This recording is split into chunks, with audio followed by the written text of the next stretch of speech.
Coming up on This Week in Radio Tech, Chris, Tobin, and I are talking about some interesting experiences we've each had in the last week. And maybe you can relate, and maybe you can lend a hand and give me some advice. It's all coming up next on TWiRT. This Week in Radio Tech is brought to you by Broadcasters General Store, with outstanding service, savings, and support online at bgs.cc. By the Ruby console from Lavo. See Lavo in your future at lavo.com/TWiRT. By Angry Audio. Audio problems disappear when you get angry at angryaudio.com. And by the CalRec Type R console system. Type R is a brand new, modular, expandable IP-based radio system from CalRec Audio. Hey, welcome into This Week in Radio Tech, the show where we talk about everything from the microphone to the light bulb at the top of the tower. Hey, it's Kirk Harnack and Chris Tobin here today. I'm Kirk. I work for the folks at the Telos Alliance, coming to you live, if you're watching live, from the Telos Alliance studio in Nashville, Tennessee, which is really my office. But Telos Alliance sponsors the studio, and we're glad to have them along for that ride. And they're also my employer. So if we give some examples of technologies or equipment, and if I talk about the Telos Alliance with a certain degree of authority, yep, that's because I'm on their payroll. That's been for about 19 years. I'm coming up on 19 years there. Hey, and my co-host is Chris Tobin. I never know where he is. I think he's in a studio somewhere that he commandeered in New Jersey. Chris, welcome into This Week in Radio Tech. Oh, well, we're live. Gotta go. Why, thank you, Kirk. It's good to see you again. Yes. I'm just having some fun. You are a busy man. No, I'm in a small booth, just having a good time. Yep, no, all's good. Just you were crazy week. You were extra busy last week because you weren't on the show. Was that last week? Or was that the week before? Or was it the week before? Oh, man, I lost track. That was week before, I think. Okay, all right. Well, anyway, you were super busy one week and you weren't on the show. Yeah. Oh no, I think it was I think. Oh goodness, what was it we were doing? I don't know. It was one of these last minute. It was a video shoot. That was it. Yeah, we had a last minute video shoot come along, and all of a sudden, I'm like, oh, I guess I got to do the camera work. So yeah, that's last minute. That's what that was. And this does not happen infrequently. Now, you usually are able to squeeze in the show between different responsibilities, but you've talked to us before about all the video that the station you're engineering for is doing. And even you're in a previous job you had with a large New York City broadcaster, they were producing a lot of video too. In fact, the radio station you're telling me was producing more local live video every day than the TV station. Yes. That's correct. That's correct. Silly Christmas. When you think about it, there are some TV stations, the only part that's live, if you will, are the newscasts or sportscasts if they have it. Everything else is usually a network feed of a pre-recorded program. So yeah, we were producing a lot of stuff. It's pretty funny when you think of it that way. So this episode, Chris and I actually have been talking since we couldn't get Craig. Craig Kopcho was going to be our guest today and had some technical difficulties, couldn't get him on. And Chris and I have some other things to talk about anyway. And this is the kind of show where we could really use your feedback on some of the experiences that we have, at least for me. I'm speaking for me. Because coming up after the break here, I'm going to tell you about going to a cluster of radio stations in Mississippi that I haven't been to for a year. And I'm supposed to be the director of engineering. So I kind of felt bad about that. My full-time job with the folks at Telos keeping me pretty busy, and I haven't had time to go down there. So we've had a few, interns do a few things. My business partner, the president of the company, has done a few technical things too, and a lot of it we've handled by remote control. But there's some things you just can't handle by remote control. So I ran into a few interesting problems, fixed most of them, got a couple things hanging loose, and maybe we can get some advice. Chris can certainly give some advice. And hey, if you'd like to participate, you can. If you're watching this on Facebook Live, whether live or whether you're watching a replay of the show on your own time, you can comment on Facebook. It's really easy to comment and maybe give me some advice on what I experienced last week. Chris has good advice, but he doesn't know everything either, just like I don't. So that's coming up. Chris has got a story or two to tell from last week. Chris, you want to preface that for a sec? Oh, well, yeah, it's just know your transmission system when you're working with your TV or radio. Know the components of the transmission system when you call out to somebody for help to troubleshoot a problem. When your transmitter's forward power is, say, 200 watts and reflected is about 50 watts, you have to start to say to yourself, there is something wrong at the antenna, or is it the transmitter, or is it in between? And there's a good story Yeah. with this one. We were befuddled. A friend of mine called me up. With network analyzer, we got all kinds of things plugged into the cable, and we're seeing stuff that makes no sense. And we're going, there's something else on this line that we're not aware of. And the radio station management, that's all I'm going to say. I'm not going to say individuals. Insist no, everything is. It's an antenna. It's a cable. It's this. And then as I continued to ask questions, it got to be interesting. Gotcha. Well, we're going to talk about that, my problems, and hey, maybe we talk about your problems too, coming up on This Week in Radio Tech. And we're going to take our first break. Be right back with some interesting stories from last week, some things that got solved, and some things maybe I could use your help on. So that's coming up right after this from CalRec.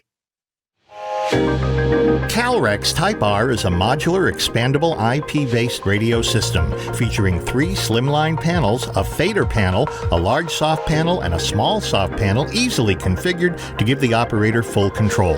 Layouts are saved and recalled quickly between shows. A single 2RU core with integrated I/O gets customers up and running fast, and that single core can power up to 3 independent mixing environments with no sharing of DSP resources. Available in 4 DSP packs, and as your station grows, larger packs can be added, enabling it to grow with you. Power to the surface is supplied via standard PoE switches, keeping cabling to a minimum. Type R is fully AES67 compatible, as defined by SMPTE 2110, which means that it is also compliant with NMOS discovery and connection management specs. All these features combined make Type R the most flexible radio console you can buy. Find out more at calrec.com/TWiRT. Thanks a lot, CalRec, for sponsoring This Week in Radio Tech. Go to calrec.com/TWiRT. Hey, studio guests are only human, and humans, they cough and sniff and clear their throats, even on the air. You can cure this with the Angry Audio Guest Gizmo. Press the cough button, mute the mic. Every guest needs one. You know what else they need? Headphones, which is why each guest gizmo also has a studio quality headphone amp with individual volume control. Anything else? Well, you've seen those mic arms that have those gorgeous built-in LED tallies. They're beautiful, but how do you light them up? Guest Gizmo does that too, illuminating the red light whenever that mic is hot. And installing the Guest Gizmo in your studio's furniture couldn't be any easier. You just need a 2 3/4-inch hole saw and a steady hand. No router required. Nothing fancy. Your studio, though, gets a clean, custom appearance, and you get all the credit. Check out the Guest Gizmo and all the other cool gadgets at angryaudio.com. That's angryaudio.com. This is some cool stuff. You can even go, and I'm serious, you got to go to that website and check out what they got. They will help you build a beautiful studio and even turn, a little, like a little Behringer console into a workable console for a little guest room or recording room with tally lights and on-air stuff and mic muting and all that. Angryaudio.com. Just talking to the proprietor there today, and says things are going really well. Got good response. Okay, Kirk Harnack and Chris Tobin here, and it's Kirk and Chris talking about what we did in the last couple of weeks. So Chris, I am officially the VP of engineering for a little group of stations in Mississippi called Delta Radio LLC, and I think we're up to 10 radio stations now. Yes, all bought on credit cards by my by my business partner. And haven't been there in a year, and that means there are some things that really needed help. And one of the really sad things that we discovered is there seems to be at least for us in that area, a lack of freaking common sense. So here's what I mean, Chris. We've got a virtualization server. And I'm not sure if my IT guy has the backup one completely done yet. We've got a virtualization server that we run a number of radio stations out of, and it runs several other functions as well, like automatic recording, FTP, slicing and dicing files and getting them prepped to go on air. And the server has, of course, 2 power supplies. It's got, 17 fans in there, and it's got all rated hard drives, plus an external network attached storage. And it's got 2 power supplies in it. And we had some kind of electrical problem, and the local electric contractor came by and said that we were drawing too much current from some outlet. Turns out we weren't. I don't know why they said that, but they did. And they ended up replugging the server into different outlets. And then we started having problems. A couple times at 4 a.m, the server would just quit and then come back up. And long story short, we went to look at the server while I was there doing some other things, and neither of the two power supplies was plugged into one of the several UPSs we have. And we have some big honking UPSs. Both were plugged in to different commercial power outlets. No UPS. This is our main server that 3/4 of our stations there depend upon. It boils down to if you want something done right, you just have to do it yourself. Chris, I was just flabbergasted, and this was a professional company that does commercial and home, electrical work, the electrical contractor. And there's the UPS. It's I don't know, 5 rack units tall. It's in the bottom of each of 3 racks. There's the identical UPS in each of 3 racks, and these are the 3,000 watters. These are good size. I mean, they're not little, things from Staples, and yet they thought it'd be okay just to plug these into commercial outlets. Chris, I'm shaking my head. What do you think? Well, that's in the short answer, that's the world we live in. I will tell you, back in 1997 or 98, I was having a lunch in a park in Manhattan. It was near Columbus Circle, near the ABC studios, with a gentleman who was telling me he was doing voice work, contract work. He was an announcer, a DJ, very famous, popular DJ in New York City, but I'll leave the name out. And we were having lunch with a friend of mine who does voiceover work, and we were just talking about freelancing at radio stations. I said, so, how's it going with that work you do? And you do a syndicated music show, the countdown show, you do this. He goes, well, let me tell you something. I'm very nervous. The future is going to be very strange. I said, why is that? He goes, this attitude of just good enough is becoming annoying, because now we've got owners who just good enough to hire a kid out of school or in school and board ops the show, misses the spots, misses this, can't cue time, doesn't understand the back timing, or doesn't. He goes, I don't see the future looking good. Fast forward to today, and I can tell you that I've come across many people that claim to be specialists, that's the word they use with me, in the field of various things, and we'll say in this case broadcast technology. And I too am befuddled by, you do know that in this room there are 6 outlets, 3 of which are orange, and the other 3 are brown, or non-orange. And the orange usually indicates 2 things. One, it's an isolated circuit of some kind, and most likely a gen set backup power. It's not just standard utility. Okay. And I to this day still have people plugging in mission critical equipment into the brown outlets to find out that when we lose power, we switch the generator, which we do once every couple of months for load testing. I find a lot of things suddenly going offline. And I'm like, how does this happen? I mean, I don't understand this. This room was built by, and we had people install. Same thing. These are folks that are supposed to know this stuff. I don't know what's gotten into people. Nobody's, studying stuff, reading things, taking it seriously, and it's just become a mess.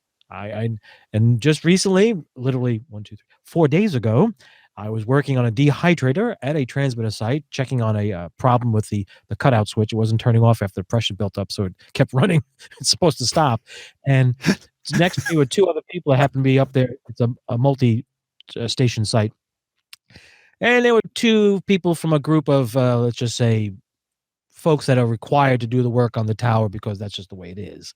Because they're specialists. And they're looking at me and they go, oh, so what does this do? And I'm like, what does this do? You have no idea. You install transmission lines and work on RF, and you don't know what this is doing and what this manifold is in front of you. Okay. So I go to explain to them, this is the air dryer for the transmission lines, the 6-inch lines going up the tower and stuff. And as we pressurize the line. Why do you pressurize the line? In the back of my mind, I don't say this verbally, I'm just saying it in my brain. Let me get this straight. I can't do this work on the tower because of certain restrictions, labor related. And you're telling me you don't know what a pressurized line is for. I felt like saying, do you understand what the concept of dielectrics are? Maybe not. So I couldn't even give you an answer as to why you can hire a company that does this for a living, and you're sitting there going, you do see these. Well, hey, you know what? I take that back. Yes, there was a TV station, low-power TV station, 2 years ago I did some work for, and an emergency call. I got an emergency call, went to the site, And they had this huge 6-rack UPS system. And for some reason, they had some contractors up there, broadcast contractors. I don't know who they were. I didn't even recognize the name. I was like, I don't know which part of the country they're from. And it managed to plug in their remote control exciter for the TV transmitter and some other parts into the non-UPS protected power strip, even though it was quite clearly labeled. And when the building did a power test, because they had to do this every quarter, they normally would switch to UPS. Switch. They would be on UPS. The generator would kick in. No interruption. Sure. They pulled the plug, switched the generator, and the transmitter went down because everything in the rack that was utility went offline. And I got up there. I'm looking at this going, okay, what am I missing? I had to contact the owner. I said, who was up here? Who moved the outlets? And they're like, we contracted a company to do this installation of the new, they installed a Metro Ethernet circuit to bring in video from their studios in LA. So they were bringing IP video in. So the guys were working the racks and had to make some moves and do stuff. And I was like, okay. So I'm telling you, I know there's people watching and listening to us right now going, oh, this is crazy. You're prejudiced. I'm like, no, I'm not. I mean, I don't know everything there is to know about certain things, but I can tell you one thing. I have a pretty good idea what electrical codes require, and I have a pretty good idea when I see an orange outlet with a green triangle on it. Okay, this means something special. I should be taking note. Exactly. I'm saying this because I've been in hospitals. I've done work in broadcasts, on outside broadcasts in places where I need a power connection. If you're a TV crew, how many of you plugged in that HMI power supply and blew a breaker? You know what I'm talking about. I've got TV crews that come here to the radio station to do documentaries with us, and I have to clearly tell them, do not use the orange outlets, please. Just plug into the brown, because the orange outlets here are on UPS/generator circuits, and I don't need to be overloading that circuit when we switch the generator. And I get the befuddled look from the lighting guy. He looks at me like, oh, is that what that means? I'm like, really? You're killing me. I don't know. I'm so used to working years ago with directors and producers of shows, both radio and TV, where they understood just enough about the technical side to be able to walk into a studio or control room and go, hey guys, you notice that audio doesn't sound right? That microphone, he's off mic. Somebody check it out, please. Today, I have yet to come across anybody that can do that anymore. That's just me. Yeah.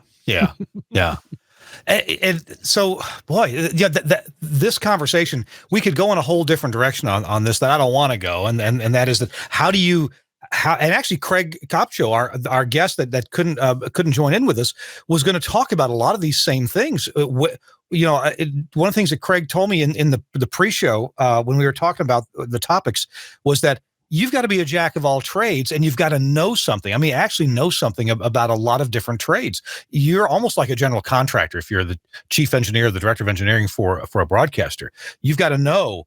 You've got to be able to tell, is this generator getting installed correctly? Is this working the way it should? Is this working as well as it's supposed to? And a lot of this just seems, to us like such common sense. If you've got a server or other mission critical things that are the few things that are required. Hey, you could have, some of your satellite receivers could go off the air because you only use them once an hour. They could get powered down and you might miss a newscast. Of course, if you have a satellite receiver or two that's providing most of your news talk programming, you'll want those on the UPS. But my goodness, a server to unplug it from a UPS and plug it into a couple outlets on the wall, I just don't get. Now, Chris, I'm going to switch gears on you here because I had a great experience last week. Actually, I had a lot of great experiences, but one of them was installing a new transmitter. Now, the plumbing was already there. This was for a station that, gosh, it's a long story because we had a terrible storm. It pulled a bunch of coax off the tower. We had to replace the coax. We didn't have the money, so we had to use a smaller gauge of coax that would still handle the power, but it had more loss, and the extra loss meant we weren't putting out the licensed ERP because our transmitter wouldn't do any more TPO, transmitter power output. And so the long-term solution has been actually to just get a bigger transmitter because we needed that more than we needed to replace the coax back to 1 5/8. So all that said, we've been installing when we could afford them. We've been installing brand new rack-mounted Nautel transmitters, and we've been delighted with them. We've got 1 or 2 kilowatt models and a couple of 2.5 kilowatt models, and we've been delighted with them. We needed a power level that we honestly couldn't afford in the Nautel line, but the guys over at Alenos had one that was the right power level for us. We needed like 4 kilowatts, and Alenos had a 5 kilowatt model, and it was very affordable. So I never used an Alenos before. They're kind of funky looking with their graphical design on the front. They are actually the weird thing is, and I'm just going to use Nautel as the example, and I'm not picking on them in any way. I love the transmitters. In fact, I had dinner the other night with Jeff Welton from Nautel and Mike Patton as well. But the Alenos was like no heavier, maybe even a bit lighter than the Nautel, and the Alenos was literally double the power level, well, almost double the power level of the Nautel. So we put that in. We ended up moving the Nautel down the street. We own a tower down the street, another radio station, and that station had a fire a few months ago. It's just been a disaster, and the tower lighting controller caught on fire. But we've been on very low power there. The Nautel was going to get us up to about half the power we need to be until we take delivery of a used transmitter that we bought that'll put us back at full power. Anyway, putting the Alenos in, it went really well. And I was pretty delighted with the whole thing. But I got to tell you, Chris, the Alenos 5 kilowatt rack mount transmitter and the Nautel that it replaced was a 2.5 kilowatt, which will really go to 2.8 rack mount transmitter. They both have that irritating thing called the interlock. And I wish that these transmitters would just come with a plug that went in there that just took care of it. I don't recall either one. I don't recall if the Nautel did, but I know the Alenos didn't. And of course, the manual for the Alenos, the quick start guide and the manual, neither one of them looked anything like the back of the transmitter. They were different. They had made changes. And so we ended up piddling around for quite a while to try to find out, why is this transmitter not coming on? I kept thinking it's got to have an external interlock jumper somewhere. And turns out that between my business partner, Larry Fuss, not showing me a bag of parts that came with the transmitter. Gee, Larry, that would have been helpful, right? And Gary Klein was also in town. He was there for a conference that we were all at. Gary Klein, for whatever reason, Alenos makes the manual hard to get at online. But Gary has a friend, and they got together on the phone real quick and got the manual. Transmitter manufacturers, what could there possibly be so secret in your manual that you have to keep it a hidden secret? Please don't do that. Anyway, we got the manual, and the manual didn't match the transmitter either. Not quite. It was close. But between all that stuff and the bag of parts that Larry Fuss said, oh, yeah, I found this bag of parts. Yeah, that has exactly what we need. So we put these various dongles and things on the back of the transmitter that were pre-wired to have the interlock closed. Great. Now the transmitter would come on. But I got to tell you, it looks like, I don't like to say negative things about anybody, but my goodness, why does it look like such a kludge? It's like the engineers thought, well, if we do this little 25-pin dongle and add drill a hole in the side and have a wire coming out, and that goes to another little thing. It literally goes to another little thing, and all this just hangs off the back, and one of these plugs into another plug on the back of the transmitter, then the interlock will work. My goodness, I mean, it looks like a real afterthought.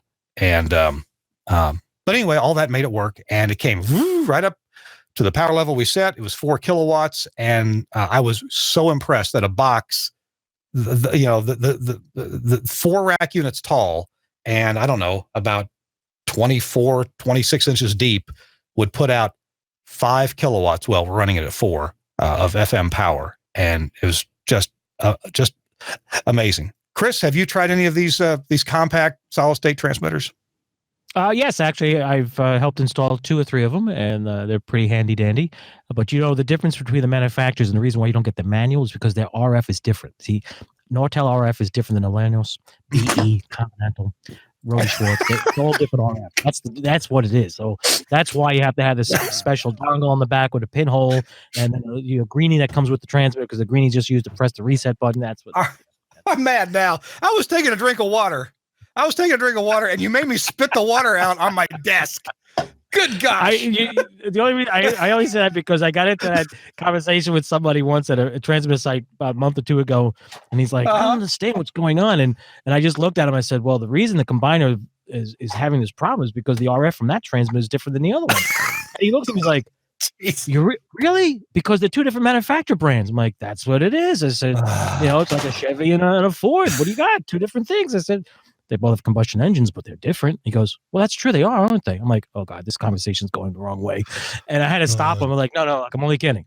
The reason you're having a problem with the combiner is there's tuning problem here. The cavity's not properly tuned. That's what the problem is. The return loss is wrong. Oh, okay. I'm like, oh wow, that was a good one. So I just thought I'd bring it back. It's special RF.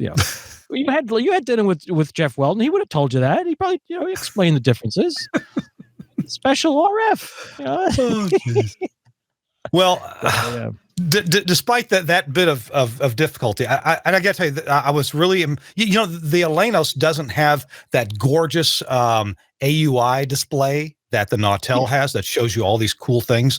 There's some things that it doesn't have, but we needed that much power and we needed to spend the amount of money that it cost, and so we ended up doing that. So now we have yet another brand of transmitter in our stable, which is interesting. All in all, I was delighted. Mm-hmm. All in all, but nowadays solid state transmitters tend to be a little more reliable than the tube. So you could actually have a mixed bag in the stable and still get away with it. Yeah, I would say that's true. I don't know how serviceable the Alenos is. I don't know if when I'm going to need to service it. We've had great service from the Nautels. We have had I think 2 RF pallet failures in one of the Nautels, but the transmitter may have been stressed, who knows, by some power line surges and things like that. Because it was just none of the other Nautels gave any trouble, but I had one that needed two pallets replaced over time. Yeah. And it was real. And after the 58 screws came out, the pallet replacement was relatively easy, just a little bit of soldering and unsoldering. So anyway, I wanted to pass that experience along. Good experience with the Alenos, but if you're installing the transmitter with somebody else, communicate. We're in that business. If there's extra parts in the box, tell the other person about it, because they may be important. Yep, been there, done that. I've had that happen many times. Yep. They were like installing something, going, something's missing here. Are you sure? I'm pretty sure something's missing. And then it's someone in the back of the room. Well, what's in this bag? I'm like, oh gosh, are you kidding me? Yeah, I've seen that. But the thing is, nowadays, yes, you got to be a jack of all trades. I don't know. When I got into the business, some 30 years ago, I was told by my mentor, he said, look, you may be electronics, you understand this is your passion, you're enjoying the RF and transmitters and studios and working this stuff. You need to learn the other parts of the business as well. And I'm like, what? He goes, you need to learn the other parts of the business. And if you don't, you will never be able to understand why things are what they are.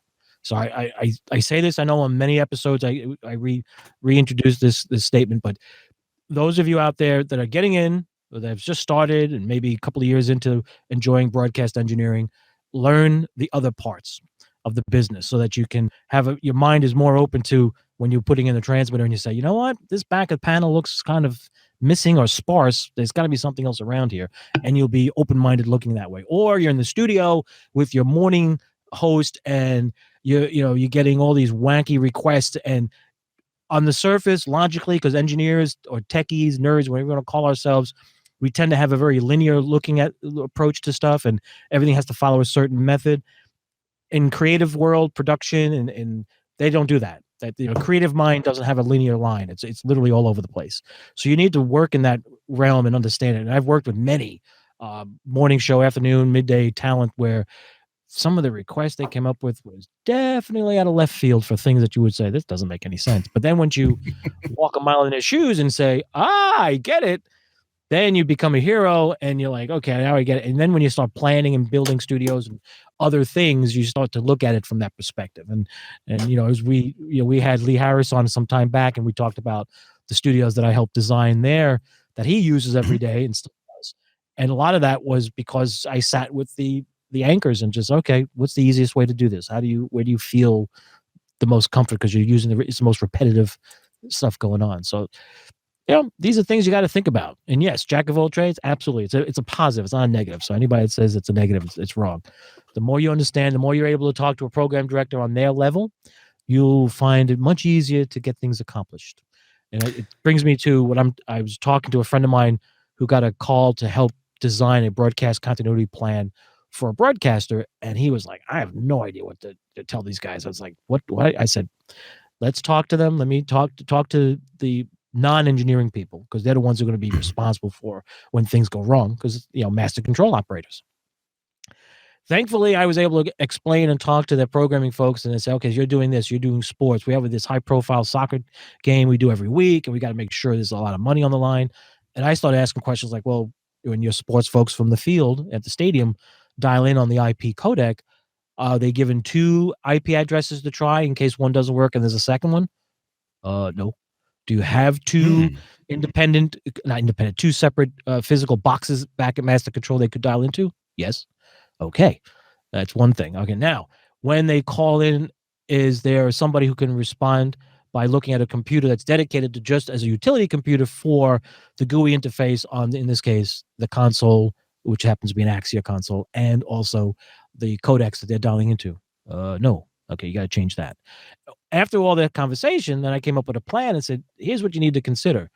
And then, several months later, I got a call saying, wow, thankfully it worked because you were right. They couldn't connect on one of the units because we apparently had a box that got unplugged. So the other codec was plugged in. They connected. They called master control. We're here in queue. Okay, great. Let's go. So think of these things through. Think about it. Walk through the steps. And say, okay, if I got a guy because I know friends of mine here in the city that they have remotes going on, they have things going on. They got remote folks that call up in a panic, like, I don't know what's going on, something's wrong. And they're going, did you do this? No. Why not? What do you mean? This is what's in the book. Oh, and then all of a sudden it's working. You can't assume anything.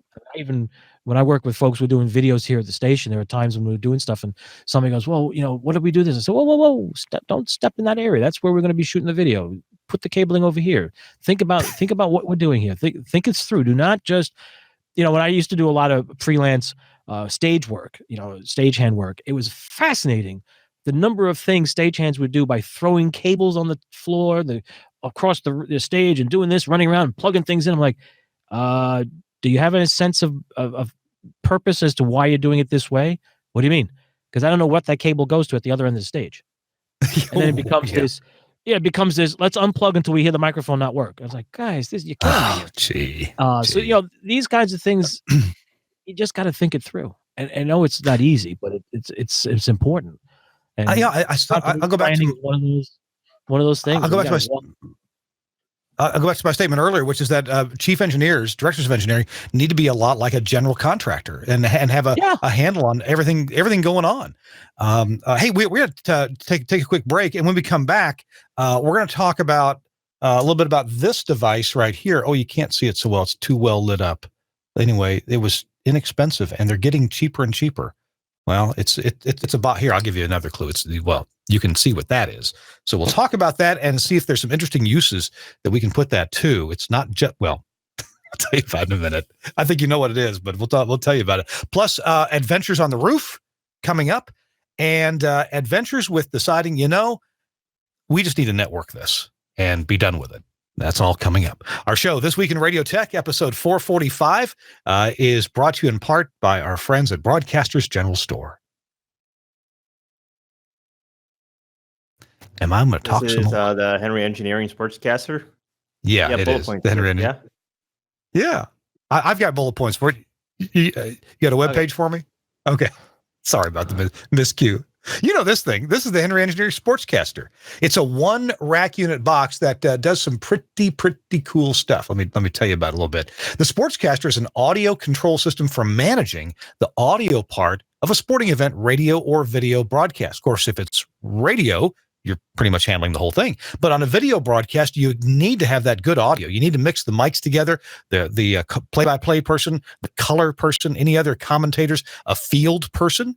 And then you need to have a producer, if you have a producer, calling the shots and making sure the field person has something to say, or saying if they do, hey, can you interview the coach now? And you need intercom amongst all these different people. Well, the Henry Engineering Sportscaster does exactly that.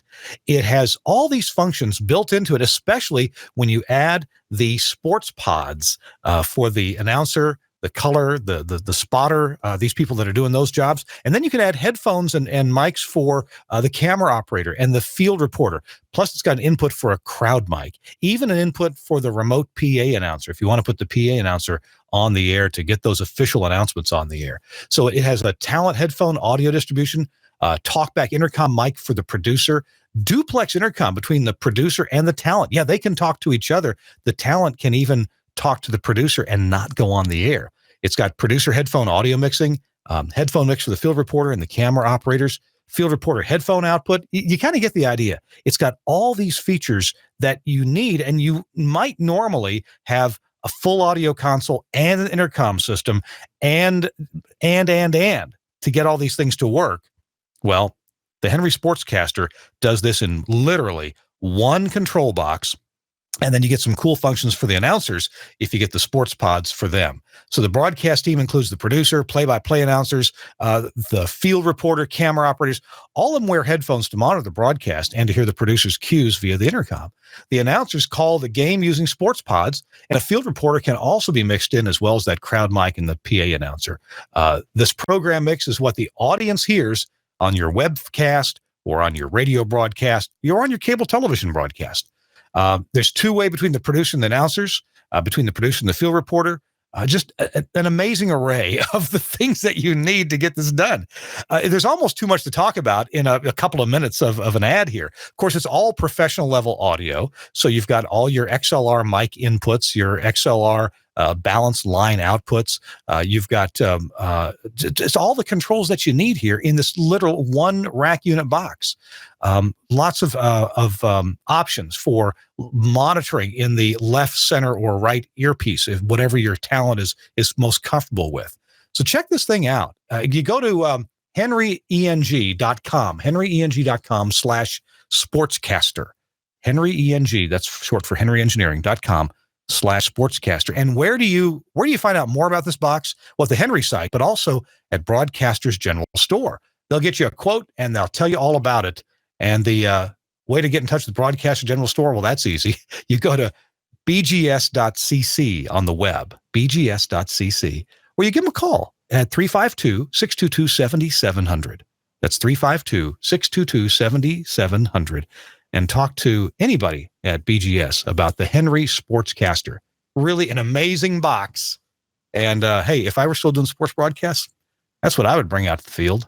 It'll all fit in a small suitcase and get you all set up. So check it out. Thanks a lot to Henry, Hank Landsberg, and also to Broadcaster General Store for sponsoring This Week in Radio Tech. All right, Chris, I came across a deal I just couldn't pass up. These little, I don't have any much in terms of smart devices at my house. I'm still just trying to learn how to get Alexa to tell me the weather forecast. And these were on sale. I have 4 of these Wi-Fi controlled outlets for, I think about $28, maybe $30. So they were pretty cheap each, like $7.50 a piece. And so I before I went on my trip to Mississippi, I got them all working and got the little app working. And you can tie these into if this, then that. And you can also tie these into your Amazon Echo, and I may be into Google Home. But I'm thinking, what would be a good use for these around a broadcast center? Now, one of these I programmed, you can program these with a schedule. So a couple of lights in the house I programmed to come on at dusk and go back off at dawn in obscure parts of the house that we're not around much. So anyway, they do that. But I can remote control them, and I'm part owner. Me and my wife own a cabin in Gatlinburg, and there's a couple things that I'd probably like to put on this to maybe reboot them or turn them on and off if there's nobody at the cabin. Chris, what use might this have for remote control at a broadcast facility if you haven't bought some real professional power outlet strip? What do you think? Good question. I'm trying to think how I could put that to use. Well, I guess if it's just for basic monitoring current and voltages, that's like a handy doodad. But I don't know. Well, I got to give that some thought. That's convenient. You can put things on a schedule. You can, of course, there's an app. You can turn things on and off, or you can tell she who will not be named to turn that on and off. You can put them in groups, right? Right. I'm thinking if some people want to have a resettable power strip. And sometimes those are on wired Ethernet, Understand. and sometimes they could be on Wi-Fi, but some of those are pretty expensive. And my little stations at the moment probably couldn't afford that. But we could afford these. These are, $7.50 a piece when purchased in 4. Let's see. Let me take my glasses off and look and see how much current this was supposed to handle. 15 amps. The little relay doesn't sound like 15 amps, but it's supposed to be rated at 15 amps. So if, let's say I had something that was troublesome and rebooting it fixed it, resetting the power fixed it. Well, I see that application. Yes. You could do that. I've got a camera at the cabin. It's a security camera that monitors a part of the cabin that is for the owners only. And I'm always a little curious to see, hey, did somebody run off with the Hennessy? So hey, there doesn't seem to be as much Maker's Mark in there as there was last time. So, but I've got a camera in there, but the camera last time after we left a few days later, it locked up. Well, and the darn power's been too reliable at the cabin, so it hadn't naturally rebooted. So I thought if I got one of these, maybe I can reboot that camera and make it fly again. Yeah, that makes sense. That makes sense. They're so cheap. $7.50 a piece. I like that. Well, yeah, I can find use for it. So I've got a saga about an STL. I don't know if I want to bore everybody with it. I'll tell you the detail. I'll tell you a few highlights, and if you want to know about any details, just ask. So we've got this radio station in Greenwood, Mississippi. So there's Greenville, Mississippi, and there's Greenwood, Mississippi. And we got our first FM there about 2 years ago. And it's licensed to a little tiny community called Moorhead, Mississippi. And the tower is actually in a little town called Itta Bena, Mississippi. That's 2 words, Itta and Bena. Itta Bena, Mississippi. And the tower is quite conveniently located at the head end for a wireless ISP. Isn't that cool? Nice. Talk about internet. There's level 3 fiber goes right there. So our internet at the transmitter side is usually quite on. Okay. The wireless ISP is called Mobilecom. They cover a huge area of central Mississippi, and they're great. I mean, it's kind of run on a shoestring, but they do it's a darn good shoestring. It's a good job. In fact, the guy that runs the place, his first name is Bobby, so we affectionately call the service Bobby Net.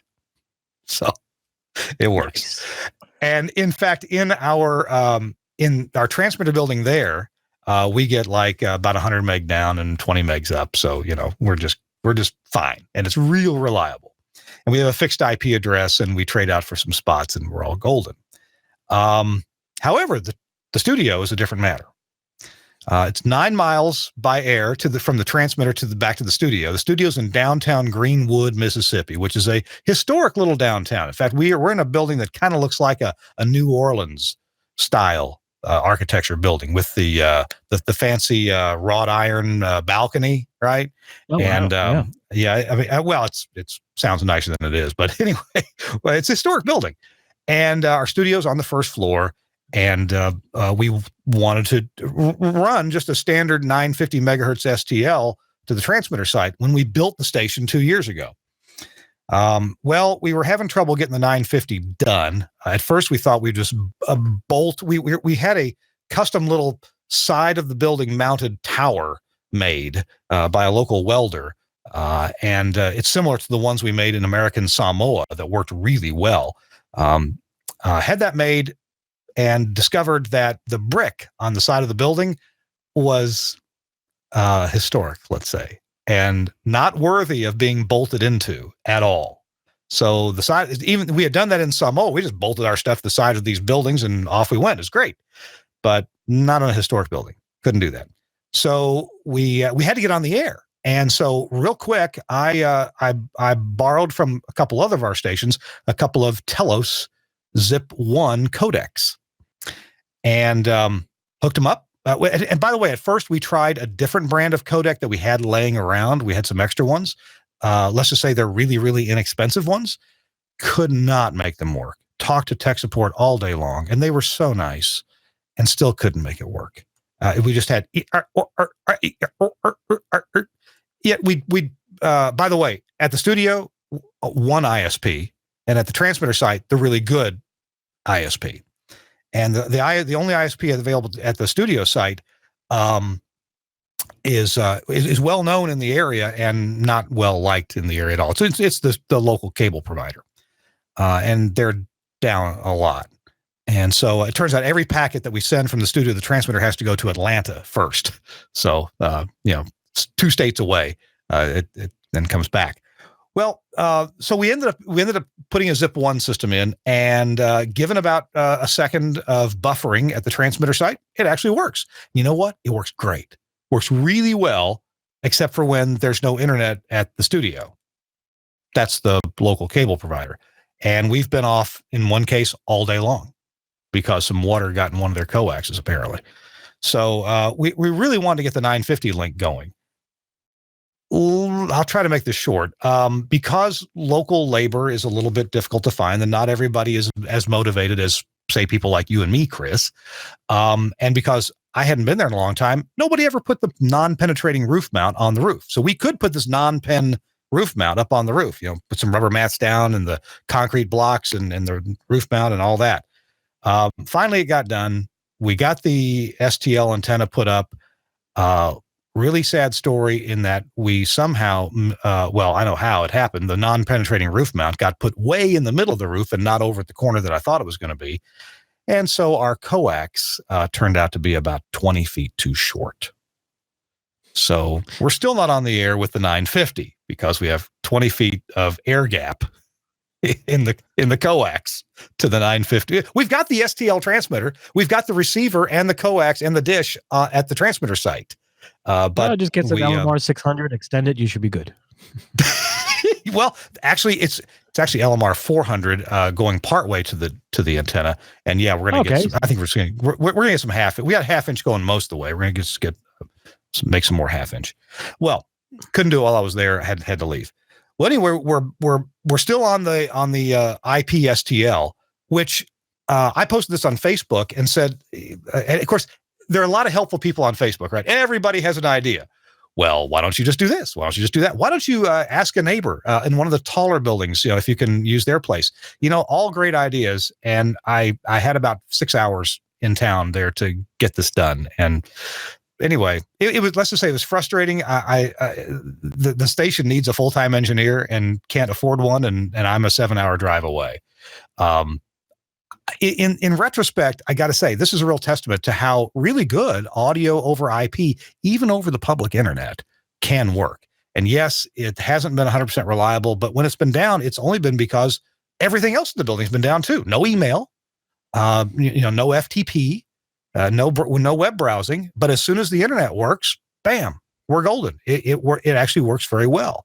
So that's my story. I wondered if you had any thoughts on that. Not thoughts about how else we could have done it so much, because there's other options, and all of them took more time, more money, and were more complicated than what we're actually doing right now. No, it sounds like you took the best approach. I mean, it's not easy to do when you don't have somebody on site. So you only have 7 hours. You got to do things, accordingly. But there's a lot of stuff you can get away with on the public internet, and what you did makes sense. And that's something I probably would have done as well. So it's not actually. I could tell you that 5 years ago, I got called to help an emergency problem with a very large Department of Commerce group to help them relocate their transmitter for things, and they had no way of connecting back to their main source of the reporting, that they needed to do, and my buddy's like, look, I don't know what to do with these guys, how to help them, but we're relocating them to another building here in the city, and there's no way they're going to get their phone circuits in for at least another, we're not sure if it's going to be a month or two because of what they need and how they do it. Like, okay, I got an idea.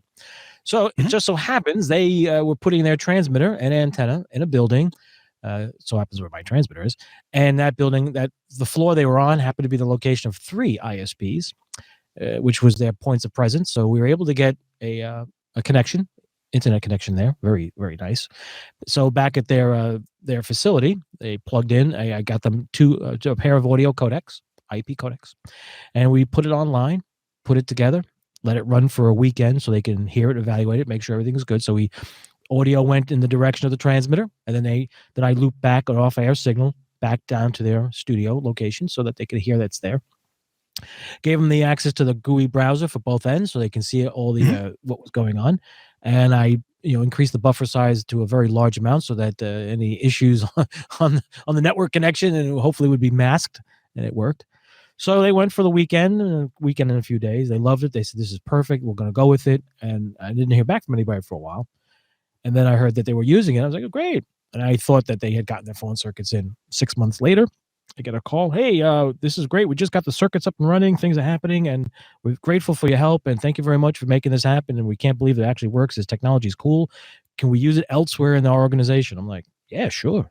So I wound up putting a proposal together for them. And I think they went ahead and did some stuff. So it's pretty cool. The small group that needed help was National Weather Service. And the transmitter was one of the National Weather Service NOAA transmitters in New York City that needed help. And for 6 months, they were using audio over IP on the public internet to report the necessary weather alerts and everything else that we all use. Nobody was the wiser, and it was working. Sure. So planning, understanding what you're trying to do, you can make it work. If you just plug it in and walk away, you probably will fail. So it goes back to what I said originally. Yeah. Jack of all trades, understand everything, learn, know the parts in and out. Don't just assume because I bought brand X or Y or A, it'll work because it's a plug and play. There is no plug and play when it comes to this stuff. As much as some manufacturers will tell you, it's not true. If you're internally, in your facility or on your private WAN within your corporation, yeah, you probably get away with the plug and play. I mean, I worked at CBS. We did a lot of funny things, testing equipment, plugged in one in New York, plugged in the other in Chicago. Hey, it works great. Oh, but it's on our internal WAN. Yeah, it's on our WAN. It's work great. Yeah. Exactly. Yeah, it's got priority packets, everything. Now let's switch over to the public side of things. Whoa, there you go. That failed. That video didn't work. So yeah, different story. But these are things you have to walk through it, learn it, understand it.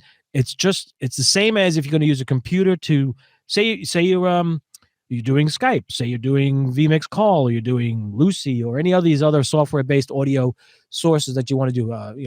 PC Connect. What's the other one? IPDTL. All of these guys.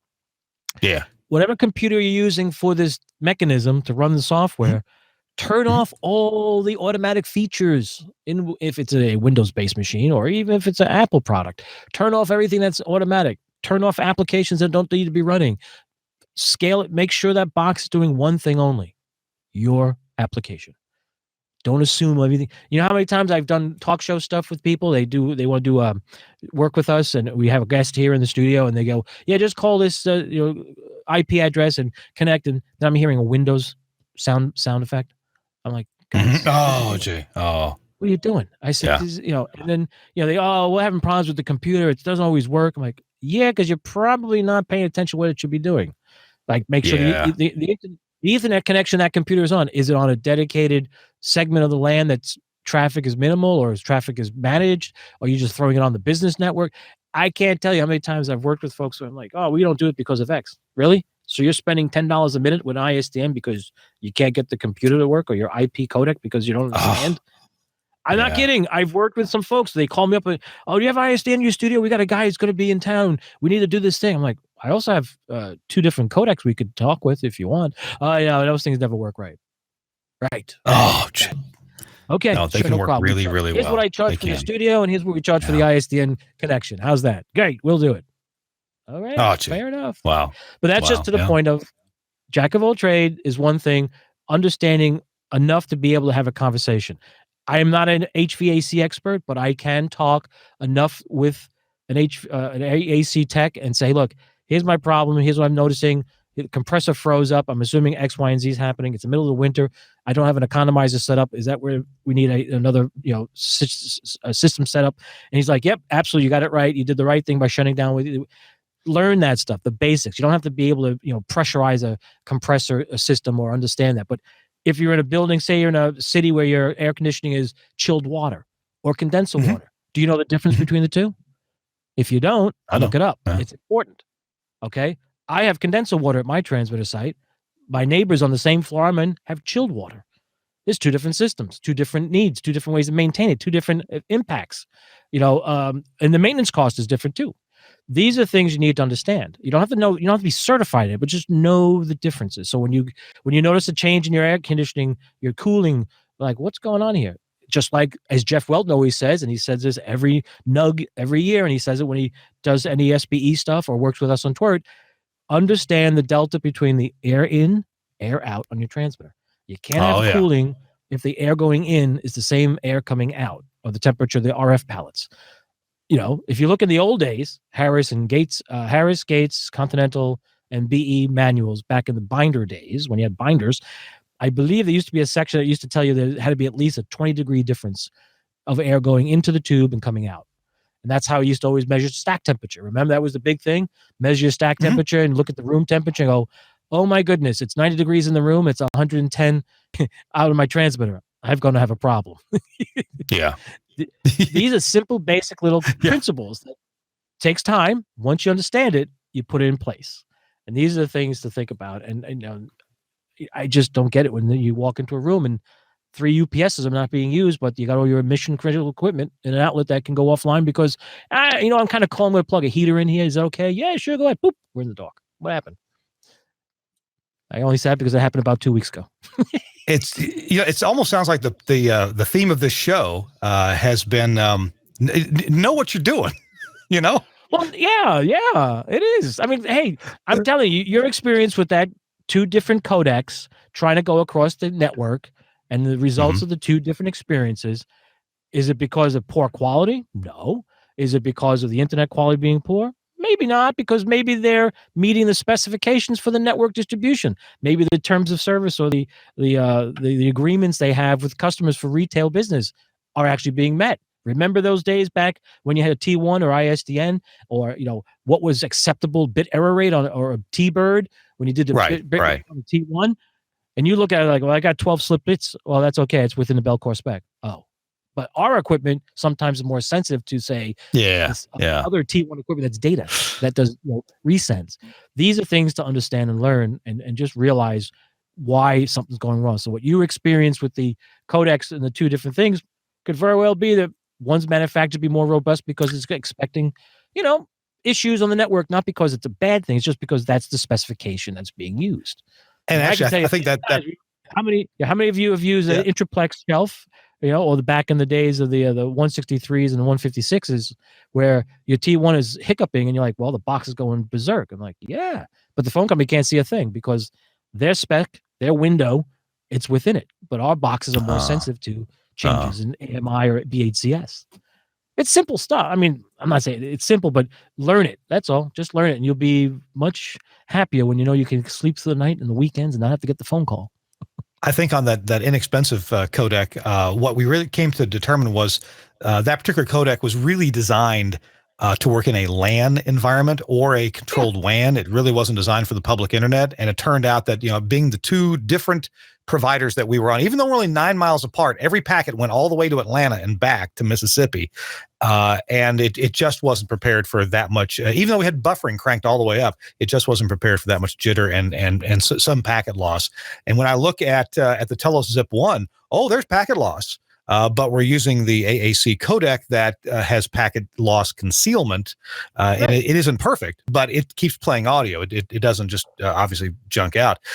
And once in a while we've come across this meme of good judgment comes from experience, and experience, well, that comes from poor judgment. That's right. Yeah. Hey, we got a couple of quick tips coming up, but we're going to hear from our friends at Lavo. It's Kirk Harnack and Chris Tobin on This Week in Radio Tech number 445. We'll be right back. Hang on.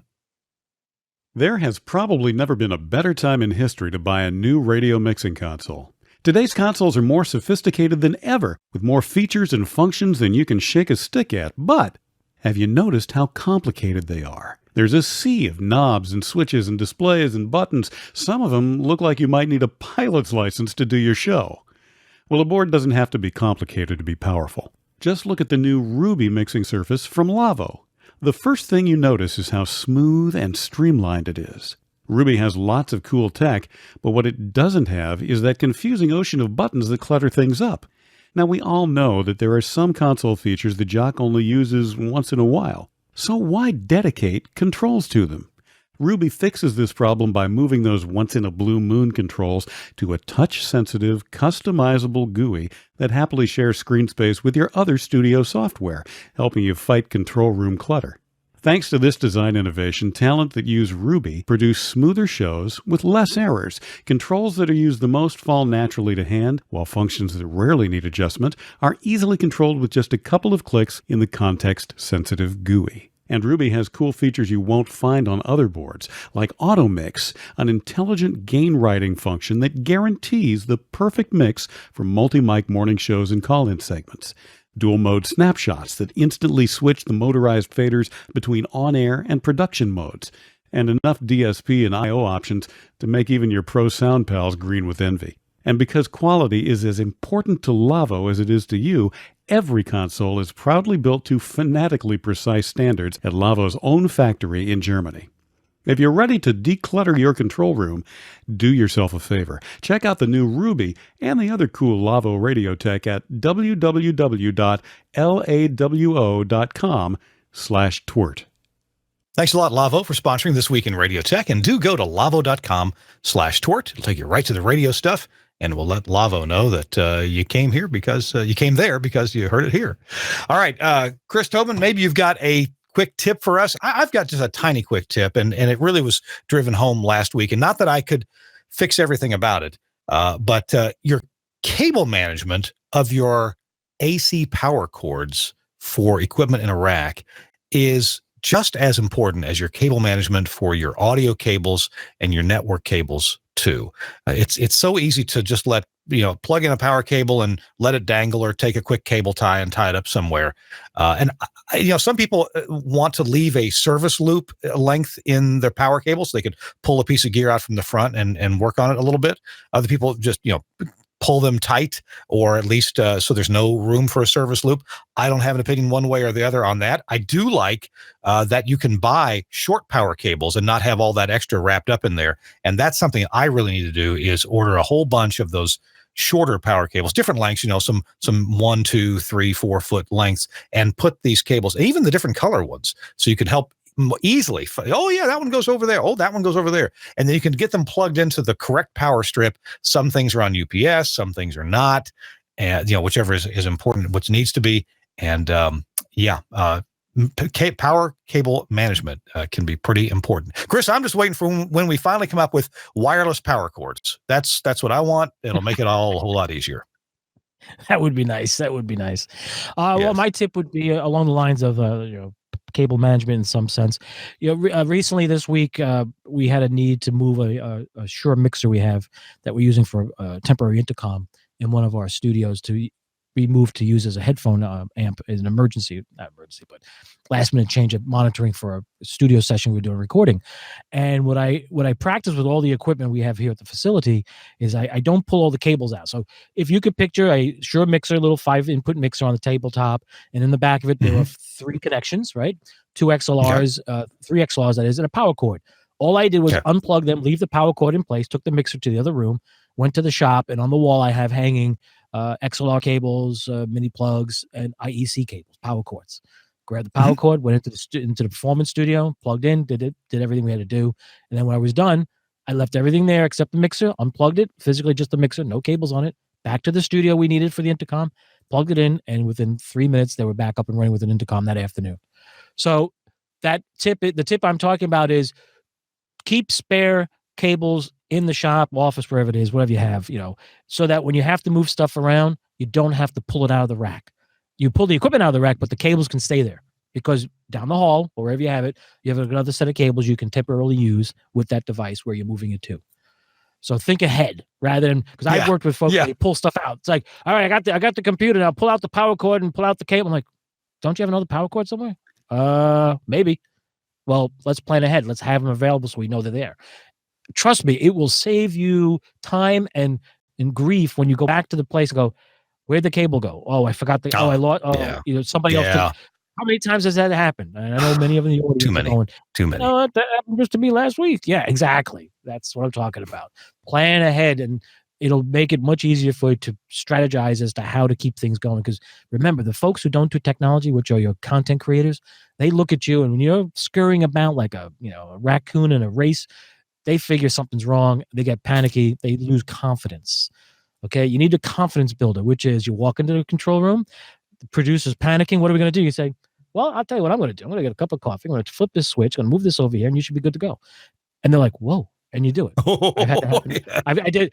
I That's label nice to have stuff that on the happen. Yeah. console for the 3 different Yeah. shows that you studio, and we have 3 different booths that have to integrate for intercom and feedback, talkback, and they're like, I don't know what's going on. I can't get so and so to hear so and so, and the artist. I was like, hang on a second, hang on. They look at me, what? I get my coffee. I get my coffee cup.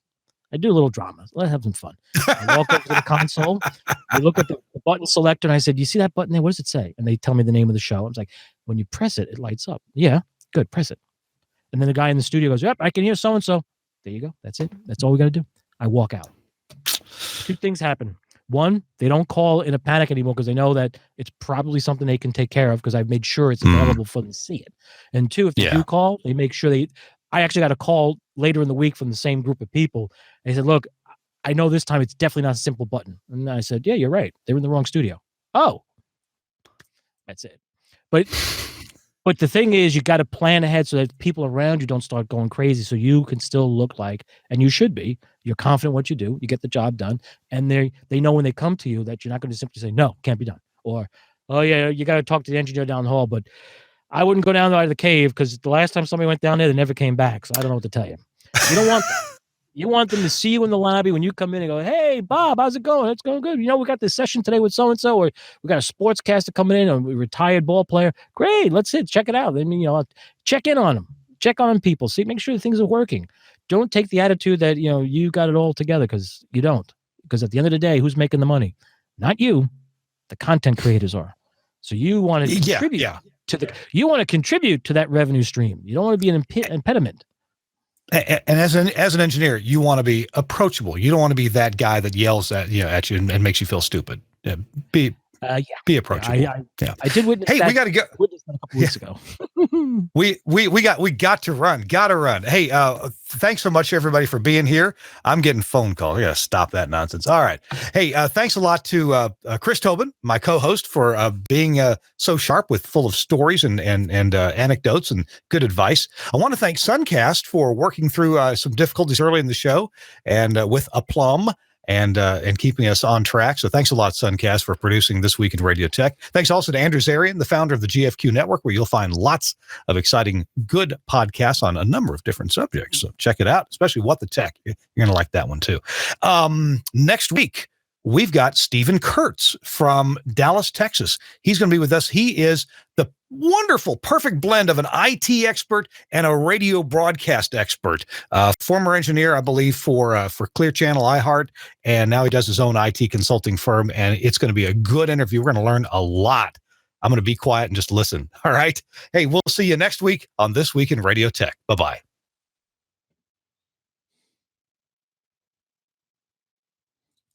All right, if you want to just smile in the camera real pretty for me. In any way to work me and Chris in a double shot, or can that not squeeze together? It's difficult to do. Oh, sure. Okay, well, do me. Small. Let me save this. Sync. All right. So, Okay. Fun story here. I don't know if you guys were aware of that silicone plant in Wisconsin that blew up. No, I heard about it. Yeah, so there was a silicone company that had their building explode. They don't know the cause of it yet, but my uncle has a IT company, and they're one of his clients. And so he's on vacation, and he gets a call from his client saying that his building blew up. So he's got to cut his vacation short and run out there and start fixing stuff. And so the other day, he's on the phone to Comcast saying, hey, we need new equipment and new lines and new everything. And Comcast's like, oh, yeah, just take your equipment and move it over. And he's like, I can't do that. Like, what do you mean you can't do that? The building exploded. Oh, okay. Well, just move it over here. No, you don't understand. There is no building. And they're like, oh, there's no building? And it's like, yeah. Which part there's of no building. explosion did It you get? exploded. I got to tell you, on the one hand, a lot of Comcast services work really well. On the other hand,